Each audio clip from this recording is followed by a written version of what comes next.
We're starting a new series, and with us is JQ. You might see in time that he has his own podcast. But he approached me with an idea which I thought was excellent, and I asked him if he would come on and present a series, which is entitled, and we mentioned this as a teaser at the beginning of Part 3 with Aric the Blacksmith and Phantasms of Freedom.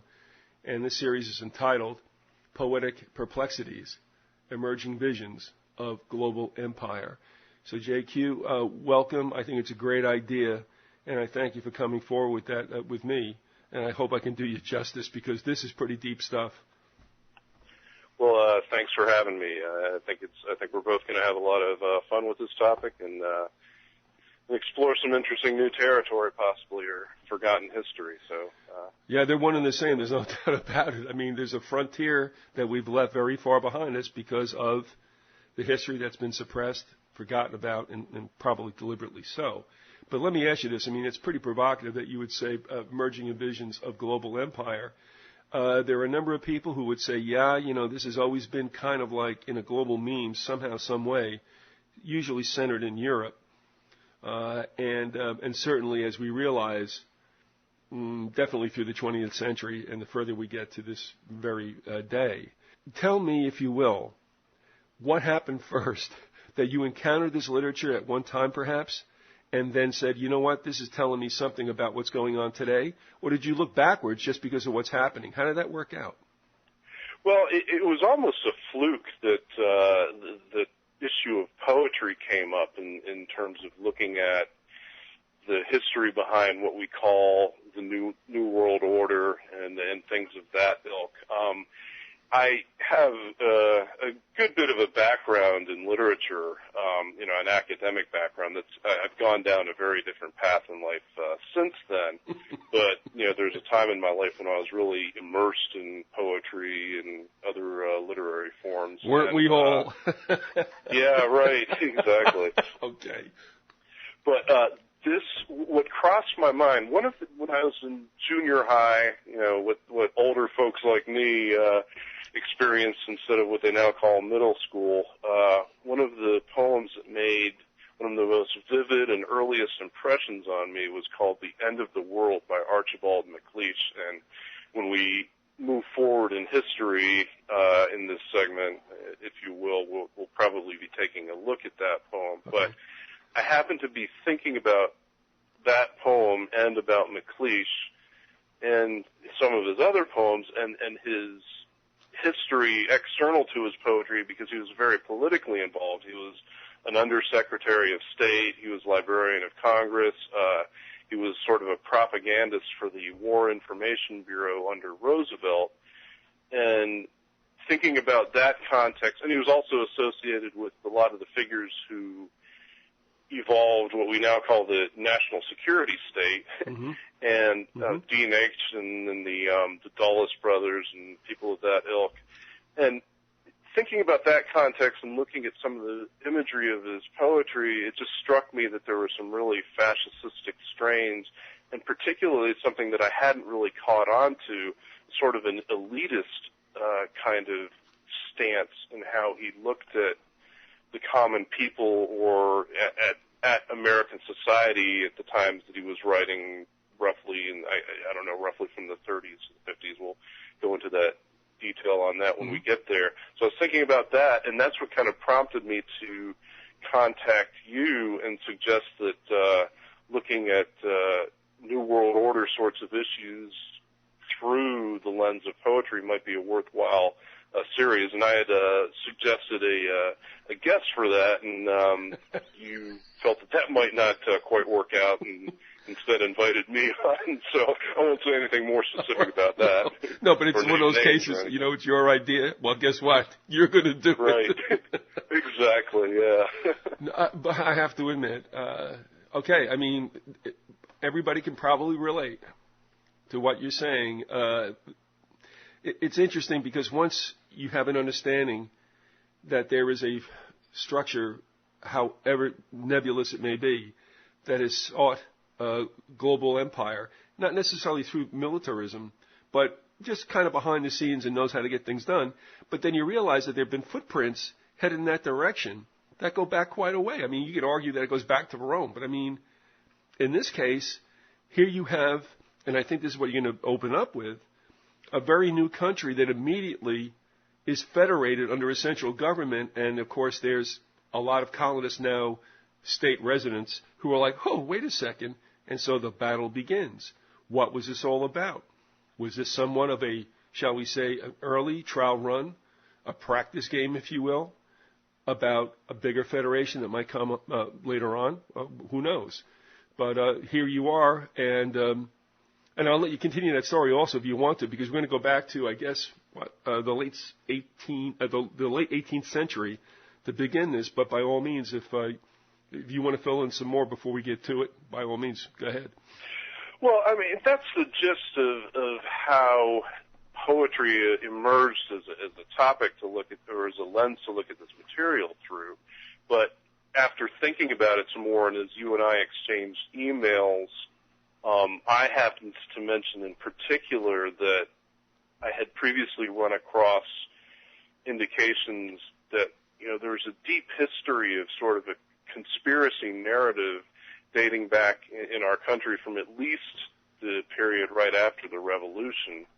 And I specifically made reference to Jedediah Morse, and I think that's what planted the seed of making this into a multi-part series that would kind of go chronologically through poetry as it kind of lines up with American history, and see what we might find, you know, even going back this far and kind of working our way up to the 20th century issues that initially gave me the idea. I want to also mention at this time, although it'll be evident by anybody who goes to the audio because the directions will be there, that there are the excerpts to which you're speaking and probably which you'll read will be available for anyone to call up, so that if you do want to read along, which kind of makes sense, although it's been quite a long time before all of us read in class together, but you can do that, or you can reflect upon it later on if you so choose, but it's available right now. So if this is the time that you should go to one of the first selections, by all means do it, and it's the first one that will be listed there. And can I say that, though this is not poetry, I think what you're doing is laying down a baseline of a certain sentiment that was there in the United States that spoke of secret societies and powers beyond the borders of the very new United States. Yes, and I'll also add that in talking about Jedediah Morse, I'm jumping ahead a little bit in history to what we're going to be looking at subsequently, because just Morse is such a vivid way of framing up the idea that there was this angst about the direction of the country and whether we needed a strong federal government, and a conspiracy narrative and concern about the role of secret societies working itself into that sense of angst in a very vivid way.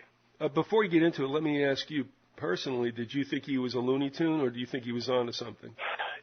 I think he believed, at the very least, he believed he was onto something. I don't think he was a Looney Tune. My sense of that is more or less intuitive just from reading his writing and just, I mean, look, he was a prominent figure. He was a well-known geographer. He was a pastor. He published a number of books on geography of North America that became, you know, very seminal texts. So, I mean, I think he had, at least in that sense, all his marbles. So, someone can be very gifted and still be paranoid schizophrenic, of course. We can't know that for sure, but I believe that he thought he was onto something. I don't have specifics on this, but if you look at, like, you know, Cliff Notes and Wikipedia versions of his history, you will encounter assertions that some of the sources who fed him information about secret societies were later discredited. But again, I can't say anything really firm about that one way or another without some additional research. He does remind me of those who have tried to warn, and there's dozens of them through history. Some are looked at probably as being well-intentioned, and then something went wrong. You know, when he says, I have a list here, Jedediah Morse says this in the sermon from which you're going to read. It reminds you of McCarthy, and of course that's not a good visual. But on the other hand, it doesn't necessarily make you wrong, and there really is an enigma to all of this. It's the story of somebody who may be right, and maybe the powers that be don't like it, and they demonize and marginalize the individual. Only time will tell, but in this case, the argument is still there, and the decision, the school is still out on that. Although, and I think this isn't really where it should be decided, but of course, Freemasons can't stand them to this day. But I'm not so sure, that it was the Freemasons he was throwing stuff at, but we'll find out. And you're going to lead us through that. Right, and another thing to point out here before I get into the passage, I think, is that he is purportedly coming at this secret society and conspiracy narrative from a Federalist perspective. And in the sermon we're looking at, this is like 1799, after the ratification of the Constitution, and I guess Adams would have been president. And he's definitely with the program that was set up with the Constitution, and I think that's counter to what some of us who look at the Federalists versus Anti-Federalist debate, at least in terms of what we'd see in the Anti-Federalist papers, it would be counter to what we might expect as someone who is supporting the regime, making these accusations about secret societies and conspiracies. So that's really noteworthy, I think. I was surprised, and I won't delay this any longer, but I was surprised because you believe in the salvation through Jesus Christ as well as I do.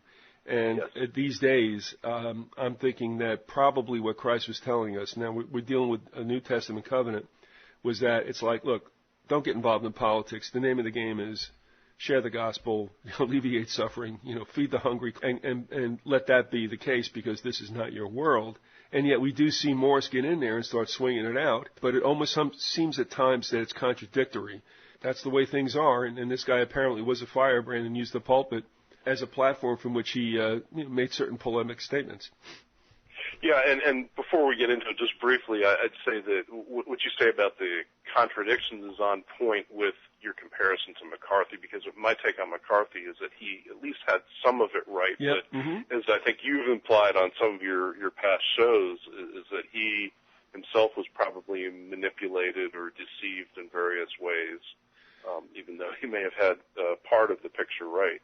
Exactly, with McCarthy, and as you have heard me say, as a young child, I was pro-McCarthy, and I thought he sucked, and I thought it was okay. Now I think the point was that he was given a lot of rope to go do certain things. He didn't realize he was being used and set up in that final, very dramatic episode with Welch, the lawyer. And I think that's what they did. They let him go and do certain things, and then they crushed him. And, of course, everybody forgot about communism for a while. But, yeah, I think his intentions were good. I think also he probably allowed vanity to get to him a little bit. But, again, you have a very flamboyant figure who was willing to get out there. I can assume we have an individual like Morse who, being a preacher, probably had greater prestige than we hold him in these days. So, yeah, okay, no more about McCarthy, but yes, that's another interesting thing. But when you start talking about lists I have here, you better produce them and tell folks how you got that information. So exactly, yeah. So would it make sense to give a little bit of a biographical background to kind of frame things up? For who? Old Jedediah? For Jedediah Morse. Absolutely. Yeah. Go ahead. Okay. He lived from 1761 to 1826. He earned a Master's of Divinity from Yale in 1786. He served as a pastor, as I mentioned, but also worked as a teacher, writer, and geographer. And very interestingly, he was as we've spoken about, he was the father of Samuel Morse, who, among many other things, invented the telegraph and the Morse code, and he did that apparently in association with Theodore Vail, who was the founder of AT&T. So you see, the beginnings of some very elite connections with the worlds of media and culture and communications very early on. Absolutely. So Jedediah was considered a Federalist, and he as we'll see in this passage, accused anti-federalists of having ties to an Illuminati conspiracy that he also alleged was behind the French Revolution, and which in today's terms would probably be described as more leftist in nature than the American Revolution. So, in other words, he was accusing the anti-federalists of being involved in a leftist conspiracy, if you will. So the book we're going to take a look at is a sermon exhibiting the present dangers and consequent duties of citizens of the United States of America, delivered at Charlestown, Virginia, April 25th, 1799. That's quite a mouthful of a title there. But again, this is about 10 years after the ratification of the Constitution occurred to form a stronger federal government. Okay. So if you're ready at this point, we'll just zero in on an excerpt from pages 16 through 18. Okay.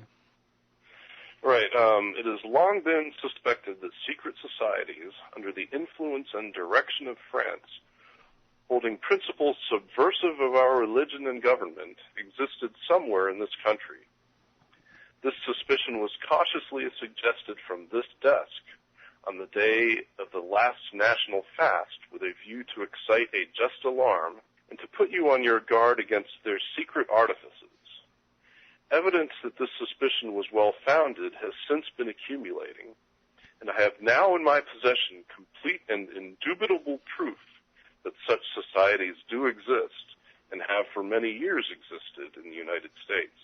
I have, my brethren, an official authenticated list of names, ages, places of nativity, professions, etc., of the officers and members of a society of Illuminati, or as they are now more generally and properly styled, Illuminates, consisting of 100 members instituted in Virginia by the Grand Orient of France.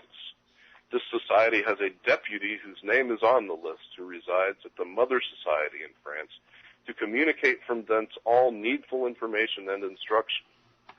The date of their institution is 1786, before which period it appears from the private papers of the European societies already published, according to Professor Robeson, that several societies had been established in America.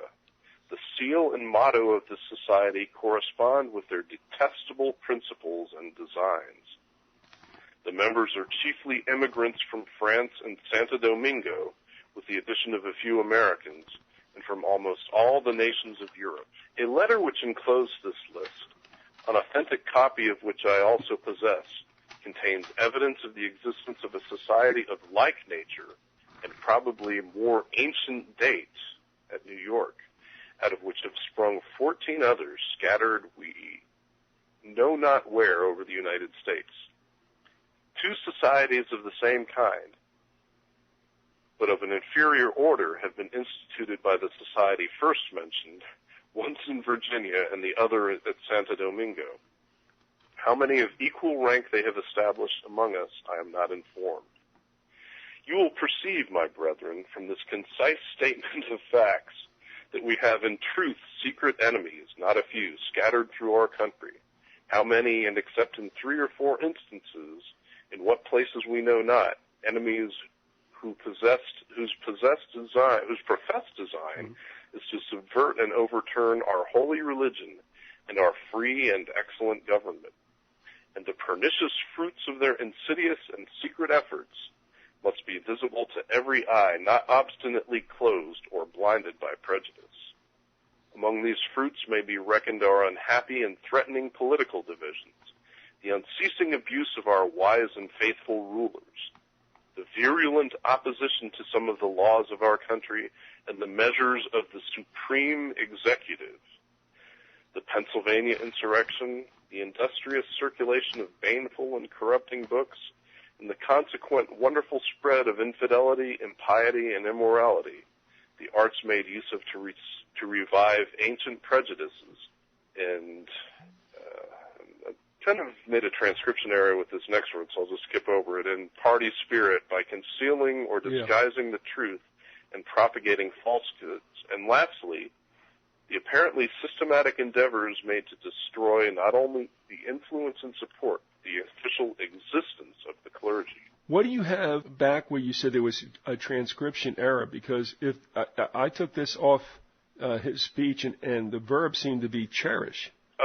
Yeah, I think that's what it was. There was one of those old-fashioned there was F's an F, from a long S mm-hmm. that I didn't fix. Basically, so it's probably in our cherished virtues or something to that effect. And but that particular, not to dwell on this, but I found that it's funny that you kind of like stumbled upon that, not only because of that particular affectation that they used in those days, but because I don't know what they mean in a sense, and cherish party spirit. Are we talking a party are we talking about Republican and Democrat, or are we talking about, Bacchanalia? Yeah, that's hard to know because Right. he's also talking about, talking negatively about the divisions that are emerging, which, presumably could refer to political parties. So I wouldn't know if you would be referring there to the Federalist Party, or because of changing idioms, that could be something entirely different at this point. All right. Now, first of all, and I'm not going to get into my entrenched beliefs, as you're well aware of, but are you okay with the fact that he's referring to Freemasonry, or do you think it's something else? I mean, if I understand your question correctly, I would say I'd have to do some more research to substantiate that. But as I alluded to earlier, I think it's a little bit unexpected that someone who was supporting the new federal regime would be raising that concern about Freemasons and Illuminati and so on. And there's a couple of potential implications of that, because I think we know that this whole narrative of the secret societies and Freemasons and so on has been played by both sides, if you will, at various times through history when it's been opportune to support the cause of any particular interest group. Well, in the beginning, in that second paragraph, he refers, well, actually it's not the second paragraph, it's a place where I have a break, but it talks about and members of a society of Illuminati, and then in the parentheses it said, or as they are now generally properly styled, Illuminis, consisting of 100 members instituted in Virginia by the Grand Orient of France. Now, I think that when you hear Grand Orient of France, it usually is attached very firmly to Freemasonry. On the other hand, you had French Freemasonry being very involved in, if you will, building some of the edifices in D.C. The whole place was constructed by a French Mason, Lafont. But then he talks about, and we've talked a little bit about this, and I think it's a name that's been bandied about a whole lot and has really lost exactly the specific, group or people it refers to, and that is, the Illuminati. To this day we're talking about, the Illuminati. To me, that sometimes becomes a catchphrase for anything that is considered shadowy, if you know what I mean. Yes. So what I'm throwing out is that when you look at a pivotal figure like Weishaupt, and, right. you look at him, and you've got an involvement with him in Ingolstadt, and was he the head of something that died out? Was it something that turned into some kind of Jesuit influence? Was it something that, turned into a Templar influence? To me, the trail grows cold when he leaves the scene, more or less, and this Bavarian Illuminati, where does it go? And there's a whole lot of theories about where it takes place. And so before I go any further, I just want to ask you, have you ever made any sense about what the Illuminati was? And is there an is to this? Is there an Illuminati today? What do you think? If I were to hazard to guess, I would say that I agree with you that the official organization died with Weishaupt, but the influence of their ways of thinking, their philosophies, may have continued or kind of dispersed their way into other organizations. Other groups. Yeah, other organizations, other groups, people with like frames of mind, if you will. I think it's easy to get overly simplistic about these things, and to look at what we deal with in shows like yours as one big monolithic conspiracy. And I think that can be, a diversion in some ways. And I think also, the Joe Pesci line comes to mind as the enigma. The mystery wrapped in a riddle inside an enigma. Drawing conclusions is difficult, but I think that, if you use words like the elite, the Illuminati, etc., it can also just be a way of describing, in a simple way, a simplified way of describing powerful groups and factions who also may, to various extents, be in competition with one another and at other levels in cahoots with one another, if that addresses your question. Yeah,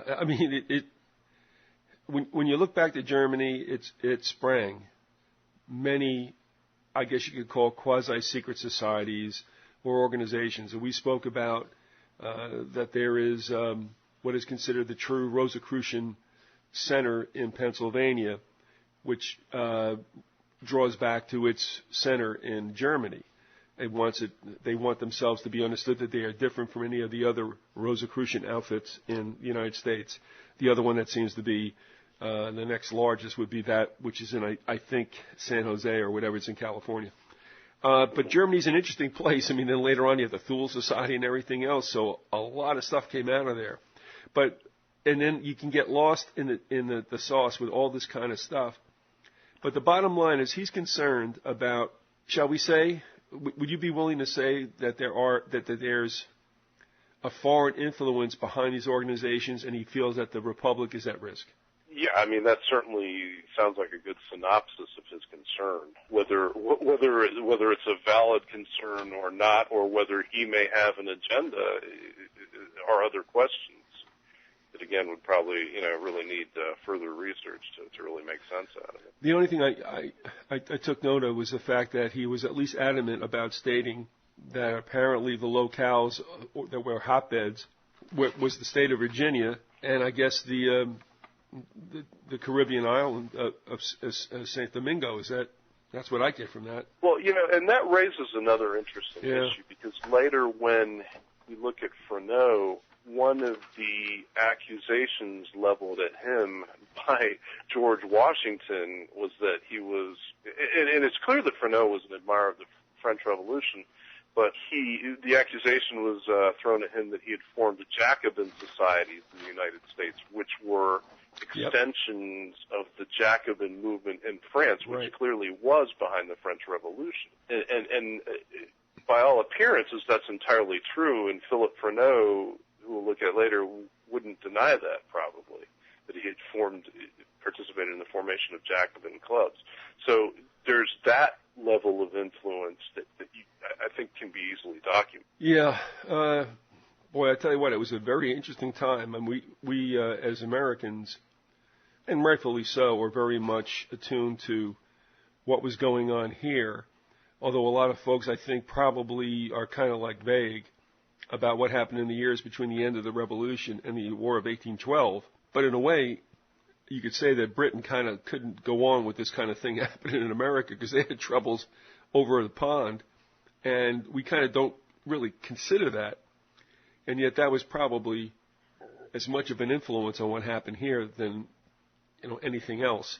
And the reason I say that is because after you finish the excerpt, later on, he also makes mention of Holland and problems there in a Protestant country. And then later on, I think we also encounter in one of the poems that we may get to today, an inclusion of the problems that there are with Holland and France. You remember that? We're gonna come upon that. I don't know how quickly. Yeah, absolutely, and that's definitely a key issue. Is the issue of foreign debt in particular, and North America was really a hot mess of colonial ventures by a variety of countries, and I think it's easy for us to forget about that from our perspective all these years later. But again, you have this issue of the joint stock companies. When we're talking about foreign debt, I think it's quite conceivable that these are obligations that the original investors, if you will, felt that they were owed, even though we had supposedly won our independence. And there's even reference, I believe, in the Treaty of Paris to the debt that the Americans still owe, I think, to Holland in particular. Yeah, I'm rustling papers here, but I'm looking forward to where we're also going to go. We may touch upon that, but I guess the point is that folks think about wars and they don't think about prices. We don't talk about debts that are owed. Well, we do nowadays, but nobody seems to pay any, so who cares? But back then, right. Hey, you got to pay up, and there's things to be done, and you can't overlook them. And yet, history kind of doesn't touch upon that because it's so infatuated with this whole war for freedom and such. But boy, there was a whole lot of, I guess, entangling alliances and financial considerations after the fact, and we're probably going to head in that direction soon. So I'm going to throw it back to you and tell us. Well, first of all, any comments you want to make with regard to what we just did, and take us to where we're going to go. I would say that I think we've really hit the key points. I think my primary initial reaction to it was that, again, it's not what I mean. Look, people who look at the Federalist and anti-Federalist debate from the perspective of not liking the powerful state that we have today might have too much of a tendency to want to put black hats on the Federalists and white hats on the anti-Federalists, if you will. But if you look at something like this, I think this passage that we just read, I think it shows you at least the picture is a lot murkier, and that to a certain extent it's at our peril that we draw conclusions too quickly. Exactly, and well, it like you said, it's definitely murky, and I sit here. It could take hours to go through this and try to figure out who's speaking truthfully and who's not and who's got agendas. But this is a wild time that unfortunately gets glossed over in the whole, okay, the revolution, we had freedom, blah, blah, blah. But things go on. The political machines continue. And unfortunately, people think that all of a sudden the new United States, or whatever they wanted to be called, kind of lived off in a vacuum. But no, there were a lot of attachments still to Europe. And those are kind of forgotten about, and boy, they certainly shouldn't be. And I think this kind of evinces those kind of attachments that people are not aware of. Europe had its eyes on us, and every one of those nations there probably had a different feeling toward us. You can imagine what Britain felt when France went to our side. It's like, oh yeah? And it goes on and on and on. Having said that, and I guess kind of foreshadowing what you're going to go to, what are you going to hit next? I'd hit a group of poets called the Hartford Wits, who are, again, characterized as Federalist poets, who had a pretty clear and strong agenda in support of getting the Constitution ratified, which was something that was really in process during the years they were writing probably their best-known poem, which is called the Anarchiad. So for some background on the Hartford Wits, it was a group of poets that began as a literary society at Yale University. Once again, best known. It's always Yale, isn't it? It's always Yale. Morse was at Yale. Everybody was at Yale. Yeah, which is, interesting in itself. It's particularly when you see it's these Federalist figures who are coming out of Yale. And incidentally, I found out, just a side note, Archibald MacLeish, who was pivotal in the conceptualization of this series, was apparently a Skull and Bones member himself. There you go. More interesting things to look at. But the Anarchiad was published serially in 1786 and 1787. And I just had a note here that, the Yale connection might, raise immediate suspicion, but you have to note that the Skull and Bone Society, at least, did not form until 1832, although there were predecessor societies that again, that would be a whole other historical research project there. But the Wits consisted of it was 4 poets, David Humphreys, who lived from 1752 to 1818. And he was also a colonel in the American Revolution, and he was an aide-de-camp to George Washington. And later, and I guess this was still during the Articles of Confederation period, he was a minister to Portugal and Spain. I think they were called ministers during that period before we had ambassadors, per se. But JQ, let me ask you, does that mean he was a minister from a particular state, since that was the point that all states had or wanted to have their own dealings with other nations? Was he affiliated necessarily with any state, or was there a more of a national import to his ministerialship, if you will? I would presume it would have been national. I'm not certain about that, but I would line that up with other precedents, such as this is something we might touch on a bit later, that John Adams, during the Articles of Confederation period, was Secretary of State. No. He served as ambassador to the Court of St. James, actually, during the period before the ratification of the Constitution. Do you know what other, I guess you could say, luminous figure also served in that post? Many. Who? Joseph Kennedy. Oh, yeah, that's right. Yeah, absolutely. Probably a coincidence. Yeah, all right. But he was apparently Adams was the first in that role of that long line. Okay. So my point there is that even though the states were more like what we would look at as a confederation of small countries, there still was some level of national presence in terms of diplomacy, right? Gotcha. So, and again, and that's, I think, another interesting topic in itself. How did they define that national body? I mean, I guess an ambassador or a minister or a secretary of state would have been, I guess, under the auspices of the Congress, I suppose, which was really the loose federal governing body at that time. Yeah, right. So, who else are some of the characters in that group? Okay, so there's Joel Barlow, who lived from 1754 to 1812, and he was also the author of The Vision of Columbus and The Hasty Pudding. And interestingly, he also wrote something called The Conspiracy of Kings, which is a poem addressed to the inhabitants of Europe from another quarter. Well, actually, this is a subtitle. Conspiracy of Kings, a poem addressed to the inhabitants of Europe from another quarter of the globe. And that was in 1792. Let me ask you this. And excuse me, I'm sorry for stepping on you, but I just got to get this in real quick.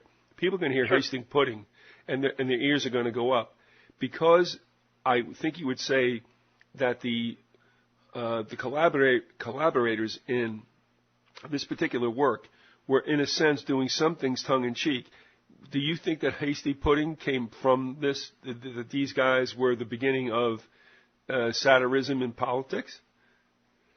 Well, it's clear that this is a satirical poem, and I think they were overtly working in the tradition of Alexander Pope. And in fact, there's a lot of prose commentary that they intersperse between their sections of verse, as you've probably noted.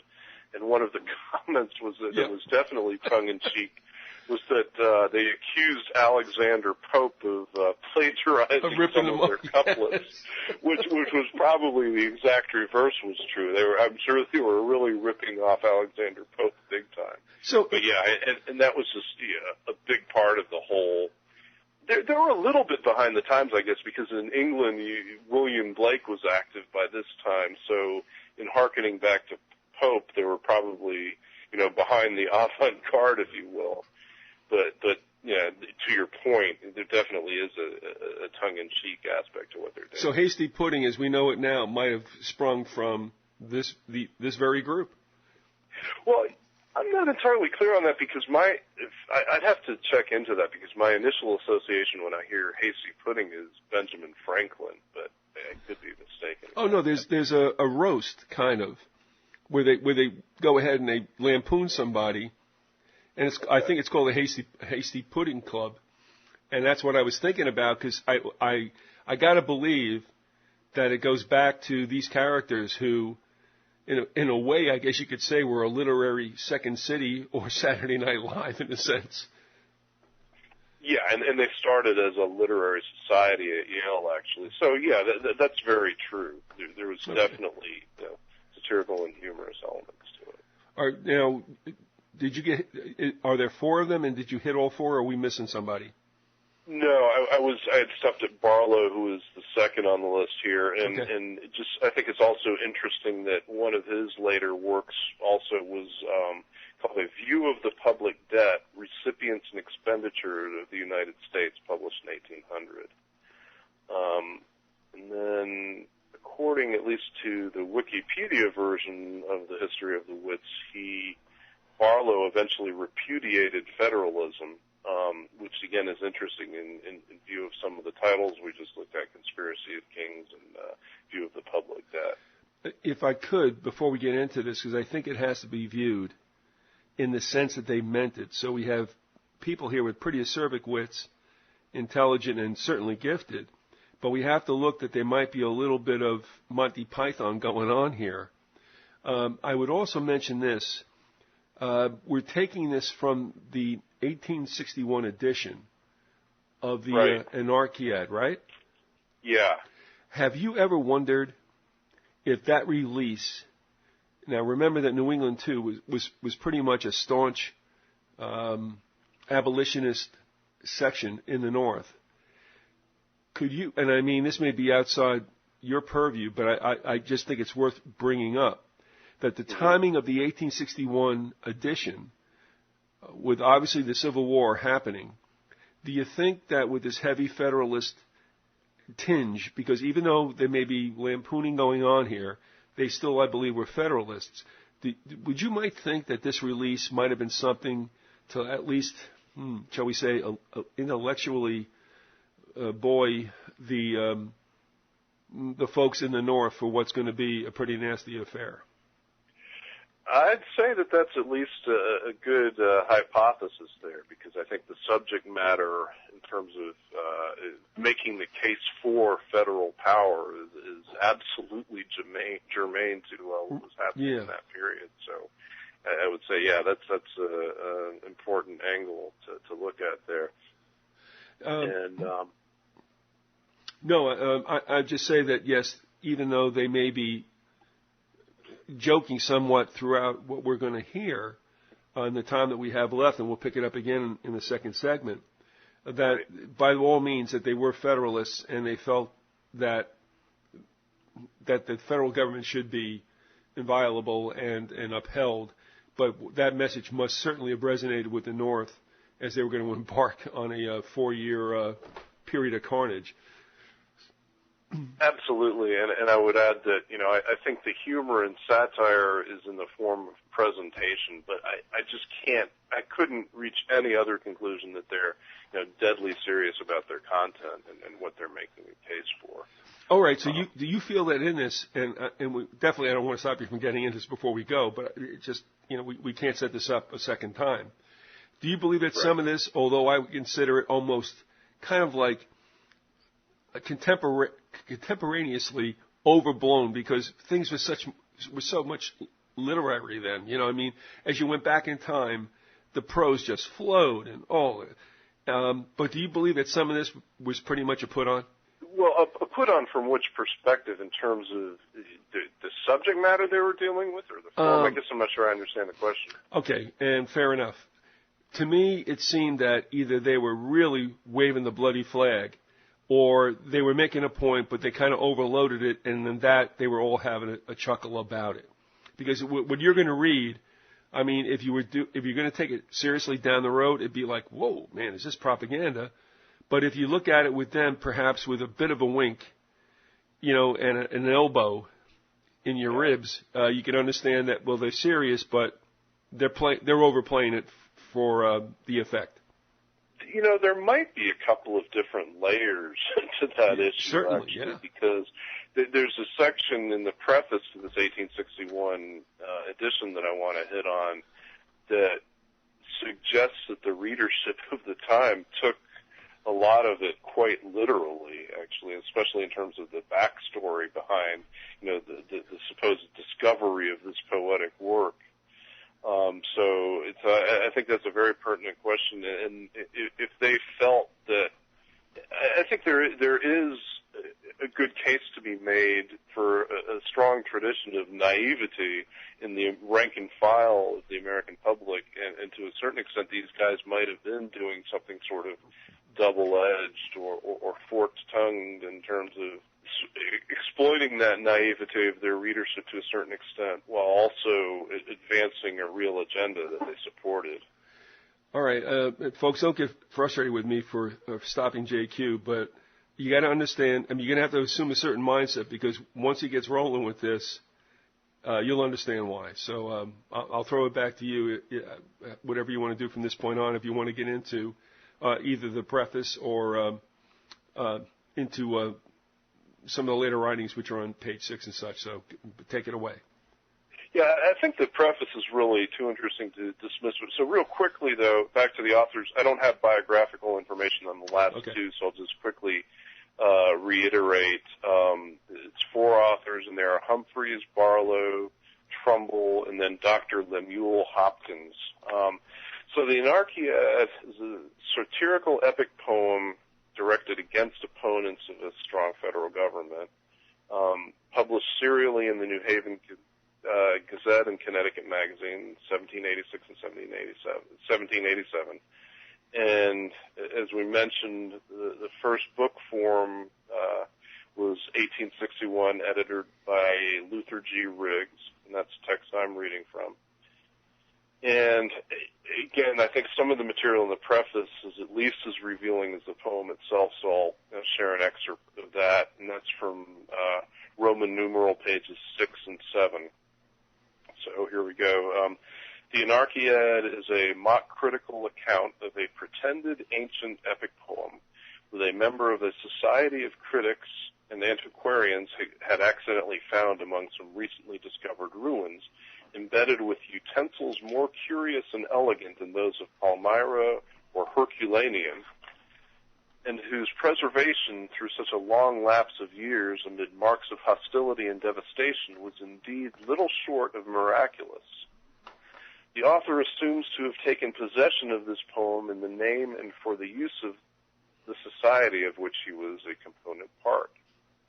Being passionately fond of poetry, he immediately set about cleansing it from the extraneous concretions in which it was enveloped, and by means of a chemic preparation made use of in restoring oil paintings, he soon succeeded in rendering it tolerably legible. It was then that he ascertained the production to be styled the Anarchiad, a poem on the restoration of chaos and substantial night. In other words, so the anarchy and chaos is purported in this poem as what the result would be if we don't form this strong federal government. Right. Now, I'll go on in the preface a bit. When this fabulous announcement was first made to the print of the Gazette, or made in the print of the Gazette, it was received with a remarkable degree of credulity by many readers. The plan was well conceived, and the details relating to it were narrated in a plausible manner. And upon the whole, it was not half as absurd as the celebrated moon hoax perpetrated by the New York Sun newspaper many years afterwards, and readily believed by multitudes in all parts of the country. So apparently someone was a little bit ahead of H.G. Wells and Orson Welles in developing moon hoaxes and perpetuating them through the media. That's great. Oh, jeez. Yeah, so besides public attention, but a few months previous to the announcement of the exhuming of the Anarchiad had been somewhat aroused by the discovery of several ruined Indian fortifications with their singular relics, the story of the early emigration of a band of Britons and Welsh to this country and of an existing tribe of their descendants in the interior of the continent had also quite recently been revived and circulated. So a good deal to comment about probably about that preface. I mean, do you have any reactions there? Well, I will tell you that it was helpful, honestly, because I went backwards on this. I started reading some of the the lines from the body of the Anarchiad, and I'm like, I don't like these guys, but that doesn't matter. But when I go back, and I did not read the preface first because I'm one of those people that now jump ahead, and I said, okay, it says it's a mock critical account. I'm like, all right, slow down, Biz. So anyway, no, that did frame it, and that's why I wanted you to do it, because when we get into these verses, I mean, it flies fast, and you have to understand where they're coming from. So no, and in fact, even the title, the Anarchiad, wasn't that kind of also a little like elbow in the ribs to, what would that be, like the classical works, the Iliad or something like that? Yeah, I would say so. And then most specifically, I mentioned Pope earlier, but probably Alexander Pope's best-known work is the Dunciad, and I think they were definitely riffing on Pope with that title. All right, so I wanted to pause for a moment and just run through a few quick comments on the excerpt from the preface. We're told that many of the American newspaper readers believed the story of how the group found an ancient American manuscript, even though this affectation was a deep-rooted poetic convention that Alexander Pope in Britain was already satirizing earlier in the 18th century. Yet, if you look back at the credulity and naivety of the readership, it makes me think of it as an account that's similar to what, in the 19th century, the account we're given of Joseph Smith and his discovery of the golden plates containing the manuscripts of the Book of Mormon, which many Americans believe as well. And the reference to the New York Sun moon hoax, I think, is really also fascinating. And a quick rundown of what that was all about. It was a series of articles published in the New York Sun in 1835, and it gave a false account of an astronomer's discovery of life and civilization on the moon. So when we look at Rigg's preface from 1861 talking about the gullible reception of the Anarchiad in the 1780s and the moon hoax in the 1830s, we're apparently seeing the roots of a well-established history of the use of the supposed news media to dupe and manipulate a gullible American public, or a public that the more elite segments of society thought of as gullible. Who knows, maybe they even thought of them as useless eaters by that time. Well, think about it. I mean, today, if you still have people saying, well, it's in the news, it must be true. I mean, what do you think happened with those folks when all they had at that time was print? Yeah, tremendous. Even though you alluded to before the level of literacy that's apparent, and just the fact that there was a consuming public able to read material that was written in that level, and that poetry, literary works were commonplace to be published in newspapers. So the things that people consumed at that time as popular entertainment bespeaks a pretty good level of literacy and education, even though they weren't educated. Most of them weren't educated in the sense that we think of education today. And that's why they had a good education. Right, and so I wanted to hit on another passage that suggests the use of fear-mongering after the revolution to justify the need for a stronger federal government. And that's a theme that you'll see when we get into the poem as well. So here's that passage. The Anarchiad is preeminently a New England poem.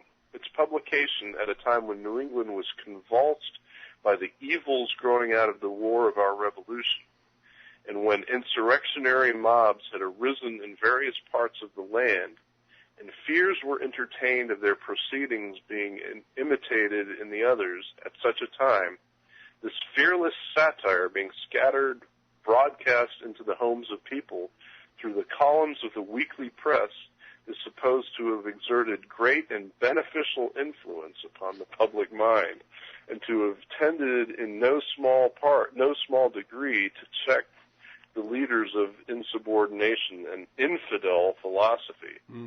So I think that speaks pretty clearly to the question you were posing earlier about the agenda behind the release of this work in 1861.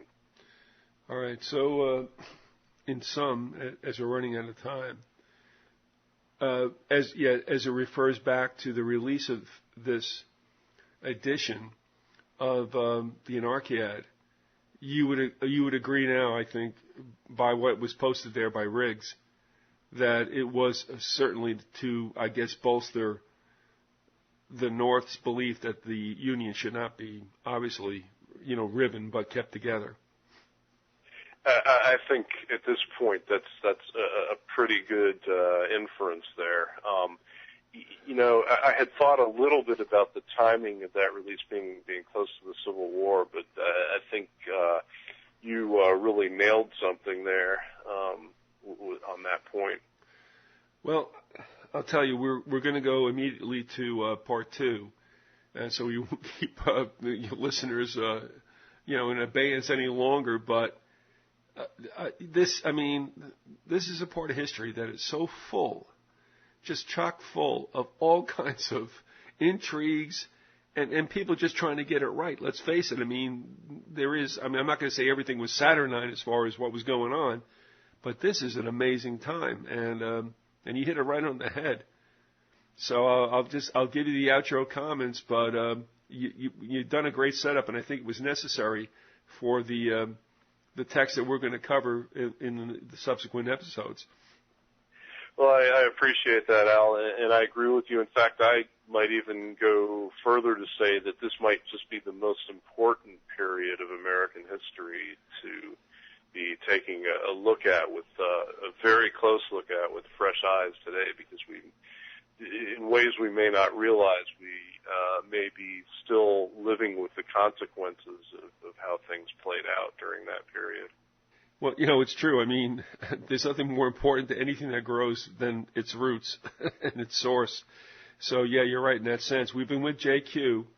We're talking about what he had mentioned before, which is something you probably haven't thought too much about, but he's at least coined it in this title, and that is Poetic Perplexities, Emerging Visions of Global Empire. And that's it with a question mark, and I think he's given us the answers. So we'll go on to part 2, and thanks very much for being with us, JQ. Thanks for having me, Al.